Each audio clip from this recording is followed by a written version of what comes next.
Hello, hello, hello. It's 1:15.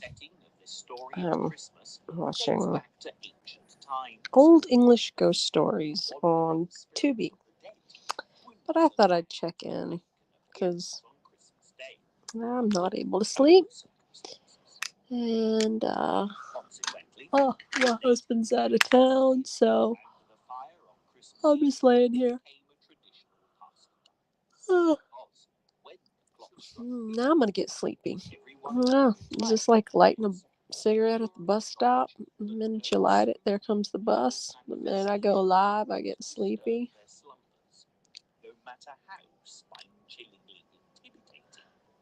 My eye itches. I've been using this stuff on my eyelashes. It's supposed to make them nice and healthy. I mean, my eyelashes are pretty good anyway, but these are supposed to make them even nicer and healthier. And makes my eyelids itch. So I'm not sure how much longer I'm going to continue to use it. I wonder how many people are live on YouTube right now. And of course, other authors followed in his very industrious until the festive season. Well, I don't think there's any way I can check. Oh. Anyhow, of course, now I get sleepy. Her little Peanut still has a cough. My dog, I need to maybe give her some cough medicine before I toddle off to sleep. I've been a little busy today. I finally did the final fitting on my friend's wedding dress. She's one of my best friends. And I'm telling you guys, I'll turn this down. I'm telling you guys, the alterations shop, she took it to a bridal shop, her dress, get it altered because she bought it used. I don't know what they were thinking when they did that, but it was terrible. But I fixed it. And we did the final fitting today with the straps adjusted and redone and some other stuff. So that's good. I was so stressed out, though. I was so worried that I would not be able to fix that dress. Yeah, she's one of my best friends, and it's for her wedding. So it was a little stressful because I didn't know if I'd be able to do it. But I did. I got it all fixed up. So that was nice. And she's happy. I mean, I literally, I'm not a professional seamstress. I sew a lot of things. Like right now, I'm working on well, we talked about anybody who's been in here during my lives. I'm working on my 1790s dress for this Halloween weekend. And I guess, I mean, when I look back at my work, I am particular about, I'm very exacting. I like it to be just so. But it was a lot of pressure to try to fix her wedding dress because it is her wedding dress. And I was so afraid I was going to let her down. But I did okay. So I'm happy about that. I'm real happy about that. It gave me a little more confidence in my sewing. I was telling her because she really likes costume designers. And when I go out around here, sometimes people ask me if I'm a costume designer because of the way I dress. Like today, when we walked down to get some sandwiches from one of the local restaurants down here, I put on this 70s black, really cute black dress with Lurex in it and a 1920s hat. And I'd curled my hair because I'm trying to make sure I can do it right for the dress I'm making because I plan like months in advance because that's just the way I am. And so I had on, like a 70s dress, 20s hat, a 19 like 40s bag, and was carrying a 1950s parasol. And a couple people, more than one person was like, "Wow, you look amazing. It's beautiful. Are you a costume designer?" And I said, "No, I'm not." But then I thought about it. I mean, I do design all the outfits I wear to my costume events, so I guess I am a costume designer in that respect. Well, one of the things that I'm doing right now is I'm sewing the beetle wing sequins on. They're actually made out of real beetle's wings, and that's been interesting because I've never sewn that kind of sequin on before. And I was doing it in the most back asswards way. And I figured out yesterday after putting like, maybe 100 or 150 of them on, I don't know how many, a lot, a much easier way to do it. And I was like, oh, golly, I can't. Why did that take me so long to figure out? So, yeah, that's I will try to get some sleep. So, I've been doing some stuff for Halloween weekend in New Orleans that I can't really um, talk about yet. But I've been busy with all that and trying to do my dress and trying to fix her wedding dress and trying to take all the care of all the other stuff I do around the house, you know what I mean? Because I'm responsible for everything here. Just, that's kind of, my husband definitely helps me, but I like to take care of all the money stuff and all the getting the house, any repairs or anything like that done. It's easier for me to do it than him because he has to go out of town all the time. He is very helpful. Sometimes I'll wake up in the morning, I'll go down and he'll have completely cleaned up the kitchen and all that stuff. So he's real good like that. But I've just had so much stuff going on that I keep seeing people pop in. Hey, I don't know who's in here, but hey, good morning, wherever you are. It's 1:20 where I am at in Hollywood, California. But yeah, I was really worried that I wouldn't be able to finish that dress. So I am so excited about the new Sandman series by Neil Gaiman. I cannot. I've been friends with Neil for decades, and I'm so happy he's finally gotten to do this series the way he wanted to do it. It was always real important to him. I remember, gosh, maybe like 15, 16 years ago, I was talking about it and how it was just really, he wanted to make sure he found a network that would actually let him be creative and let him be the one that created it. So, I know he's had some experiences, but I think the fact that Good Omens and American Gods wasn't as popular as Good Omens. It was an amazing show though, but I think since he's got a couple of big movies under his belt, well, I don't know if they're big or not. I mean, anytime you see your friend has a movie out, it's kind of like, wow, that's so cool, that's kind of big. But between Coraline and Stardust, I think, and he's got a couple of TV shows under his belt now. I think that they trusted him enough to be have a lot of say so. I mean, I really can't get too much into it, but I'm pretty sure he's got final say on everything, which I think is absolutely terrific. So I need to watch that. I need to get around to watching that. I have been watching the Dracula with Jonathan Rhys-Meyers. I'd never seen that. I mean, the plot is not exactly, it's kind of, I mean, it's just, I was smirking at the plot, like, I don't know, 15 minutes into it. But I'm continuing to watch it because I don't have to watch everything for the plot, right? I mean, I'm not watching that for the plot, let's be honest. I'm not watching Dracula with Jonathan Rhys-Meyers for the plot. So, I've been doing that. I'm really excited about the new Interview with the Vampire TV series. Anybody who's popped in here knows that I am absolutely in love with Anne Rice and vampires and her vampires. And there's a couple of major headcanon things that are a little wrong. I could do a whole separate video on that. I always have these videos I want to do, then I get too lazy to do them, or I get overwhelmed and have way too much other stuff to do. But I'm excited. I know a lot of people are not excited. I was actually told by one person the other day that if I wasn't outraged about it, I wasn't a true fan.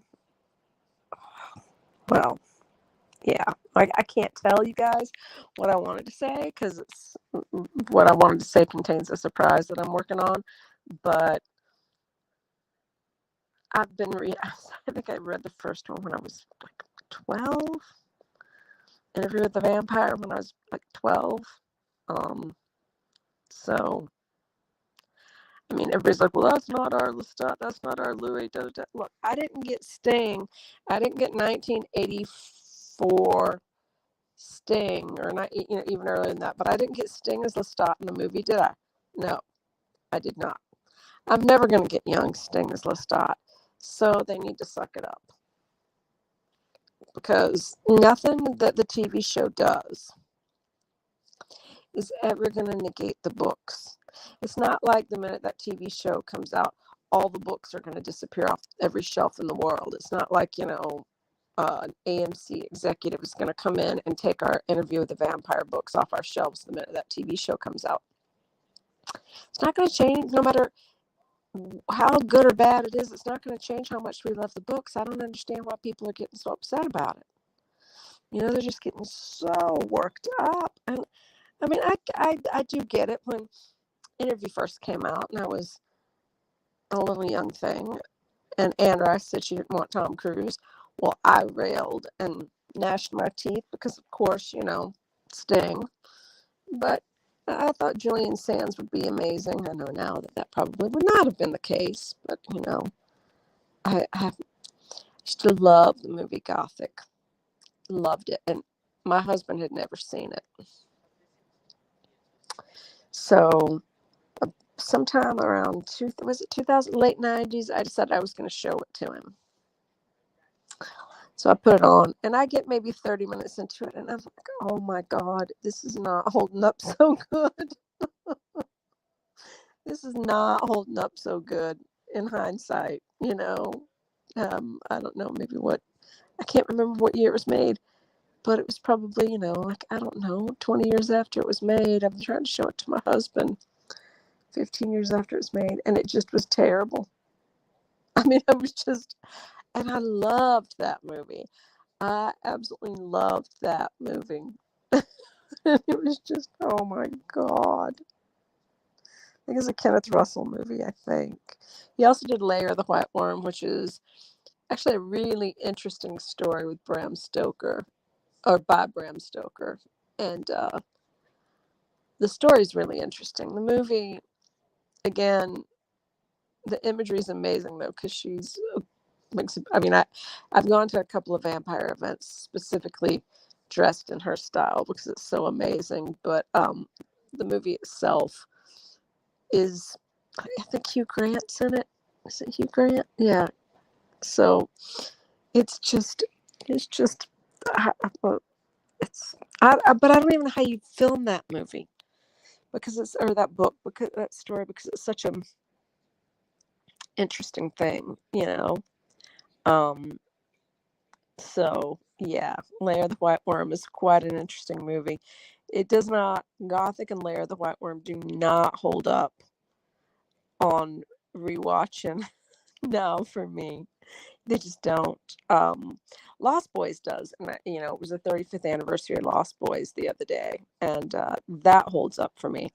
You guys, I was ridiculous. I was young when I saw that movie for the first time, and I was so obsessed. I walked around drinking nothing but V8 in a bottle for months. I don't know. I guess I thought I was going to convince people I was a vampire. Little did I know that V8 in the bottle doesn't look like anything like a glass of blood.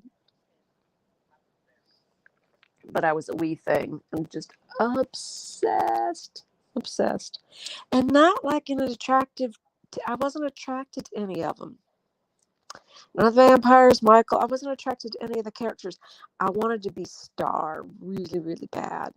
But I also wanted to be Star after she was turned, if she was going to be turned fully into a vampire. So I wanted to be Star really, really, really bad. I even started to dress like her and all that good stuff. But yeah, but I think, the vampire movie that had the most effect on my aesthetic was definitely The Hunger with David Bowie and Catherine Deneuve, hands down. Definitely The Hunger. So Well, I am getting a little sleepy, and I don't see anybody. I mean, I see people coming in and popping in and popping out, but nobody's actually commenting or saying anything. So, I mean, I'm sure what I'm talking about isn't everybody's cup of tea, but I am definitely, when the TV show comes out, the new AMC TV show, I'll probably do a live, um, that either, I can't decide if I want to do a reaction live as it's happening, because that might, you guys might get more than you bargained for with that. Um, or if I'll just go over it after each episode. I'm not real sure about that. Because I might get vulgar if I just do a reaction video and it's not that. I mean, I mean, I already just love Sam Reed as the stop, but that's also because, I was on set, kept wandering onto the set of Interview. When I was staying down at our New Orleans place, I just wander on, but that's because I dressed 20s and it's set in the 20s, set in the teens and the 20s, and I was always dressed appropriately because I had a little spy that was telling me exactly what era they were doing that night. And so I would, because believe it or not, there are some pretty strong differences between well, I mean, you've all seen Titanic, but they were doing a little later, so there wasn't as many, but there's definitely differences between 1918 and 1922. And they're kind of drastic because hemlines went way up real fast.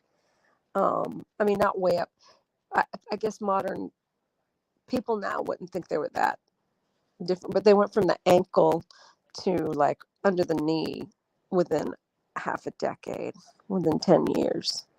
So, I mean, I know fashion changes from like what we wore in the 90s and the aughts and the teens to now, but, and even the 70s and the 80s. But as far as what was considered proper and propriety's sake, the only other times I can liken it to was right after the French Revolution, when girls started wearing all the filmy dresses and not the full stays, and people basically thought they were naked because they didn't have on layers and layers of clothes.